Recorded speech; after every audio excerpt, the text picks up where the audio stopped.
This video will analyze the objectively convincing evidence, showing that the first shot missed, and the timing was sufficient for 3 aimed shots from a bolt-action rifle. It should be a given that witness testimony, which can be objectively confirmed using visual film evidence, should be given more weight and credibility than opposing testimony without such observable support. And testimony which can be positively refuted by clear film evidence should be dismissed. This video will correlate multiple independent testimonies, which reference unique, specific and observable sequential movements observed in the Zapruder film, to show that the first shot missed, and the timing was sufficiently reasonable for 3 aimed shots from a bolt-action rifle. First, we need to consider the testimony of Governor Connally, and how it precisely corresponds to his movements seen in the Zapruder film beginning at about frame number 160, as is seen when correlated with the relevant quotes from his Warren Commission testimony. Sequentially, we see Connally seated in the jump seat in front of President Kennedy, first turn to his right then begin turning left. Emerging from behind the road sign, he begins reacting, as his right lapel flaps out, his shoulders rise up, his face contorts, and he doubles over. He begins turning to his right a second time and seems to sit there before falling back to his wife's lap shortly before Kennedy's head explodes. Listen to Governor Connally's testimony and notice how it precisely parallels his movements seen in this slow-motion clip from the Zapruder film. Governor Connally is seated in front of President Kennedy on the right side of the limousine. We had just made the turn and I heard this noise, which I immediately took to be a rifle shot.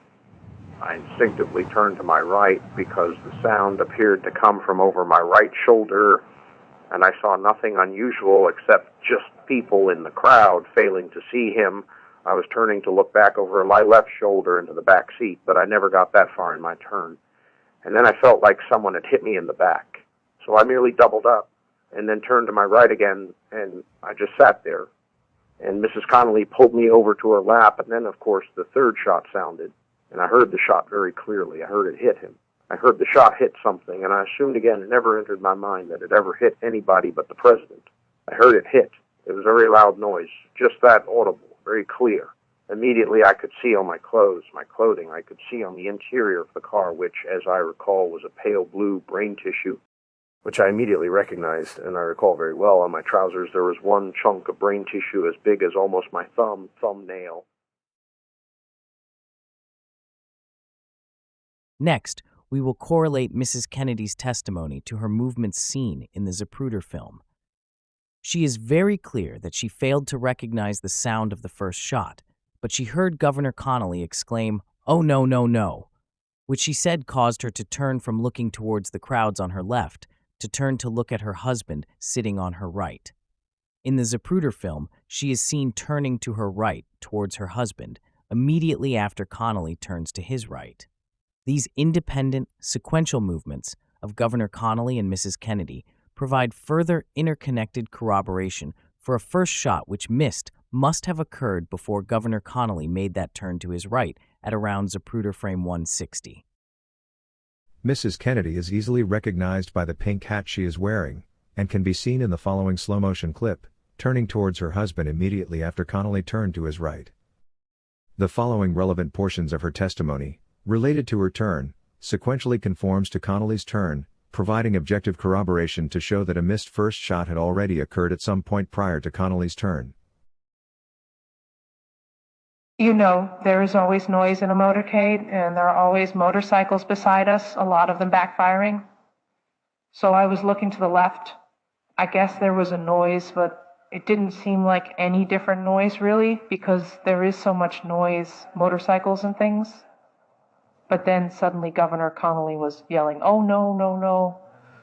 I was looking this way, to the left, so I turned to the right. The one that made me turn around was Governor Connally yelling. But I heard Governor Connally yelling, and that made me turn around.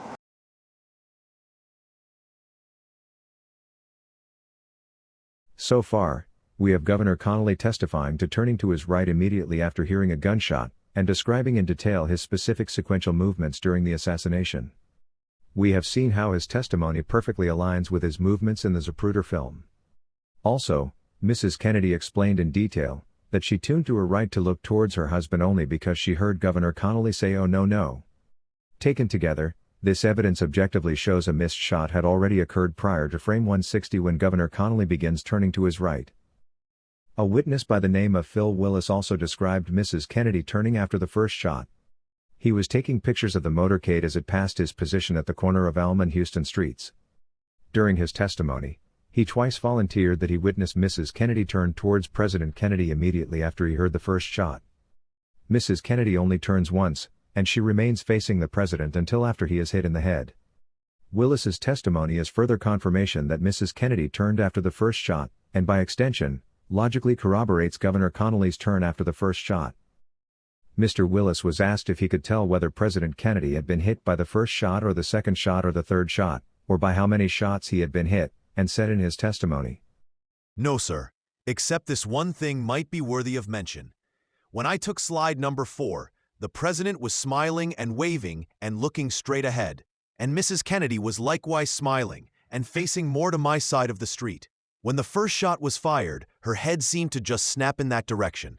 In slide number 4, he was looking pretty much straight ahead, and she was looking more to the left, which would be my side of the street. Then, when the first shot was fired, she turned to the right toward him." Sam Holland is another witness who referred to Mrs. Kennedy at the time of the first shot, looking to the southern direction which would be to her left. He also referred to President Kennedy having his right arm raised, consistent with very beginning of the Zapruder film. Listen to the relevant portion of his testimony on the first shot. "And she was looking in this direction, in the southern direction. And about that time, he went over like that and put his hand up, and she was still looking off, as well as I could tell.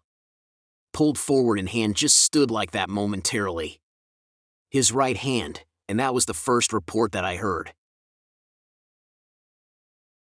Bonnie Ray Williams, who was watching the parade from the 5th floor of the Texas School Book Depository, also mentioned in his testimony to noticing President Kennedy brushing his hair back at the time he heard the first shot. This is consistent with the very first few frames of the Zapruder film and may be what Sam Holland referred to with Kennedy's right arm going up. "The last thing I remember seeing him do was, it seemed to me he had a habit of pushing his hair back. The last thing I saw him do was, he pushed his hand up like this. I assumed he was brushing his hair back.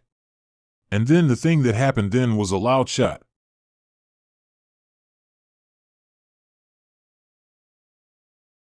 Rosemary Willis is the little girl seen in the Zapruder film, running along with the limousine. She turns her head and slows down, which she explained was because she heard a gunshot and turned to look towards the source.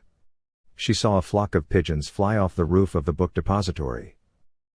As they made the turn from Houston to Elm Street, they'd just gone a few feet when the first shot rang out. And upon hearing the sound, my normal body reaction was to look up and follow the sound that I heard. It was so abrupt. I didn't know what it was, but I was looking for what I heard. And the pigeons immediately ascended off that roof of the schoolbook depository building, and that's what caught my eye. My eyes were searching for what I heard, and I see the pigeons, they're scared to death, and take off in abrupt flight.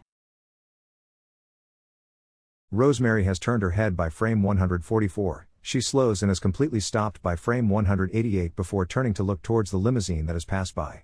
Her turn in the Zapruder film suggests a shot may have occurred by frame 144. Since it is only 1.5 seconds between the first Zapruder frame, which is number 133, and frame 160, when Governor Connolly begins turning to his right, it seems possible the first shot may have even occurred before Mr. Zapruder started filming the limousine. Mary Woodward worked for the Dallas News, and stood on the side of Elm Street as the motorcade passed by. She wrote an article describing the assassination which was published that afternoon of November 22. She explained that she didn't see anyone appearing to be hit by the first shot she heard, but mentioned Mrs. Kennedy turning after the sound. "I don't believe anyone was hit with the first bullet. The president and Mrs. Kennedy turned and looked around as if they too didn't believe the noise was really coming from a gun. Then after a moment's pause, there was another shot, and I saw the president start slumping in the car." I want to mention Amos Ewens and Secret Service agent Glenn Bennett.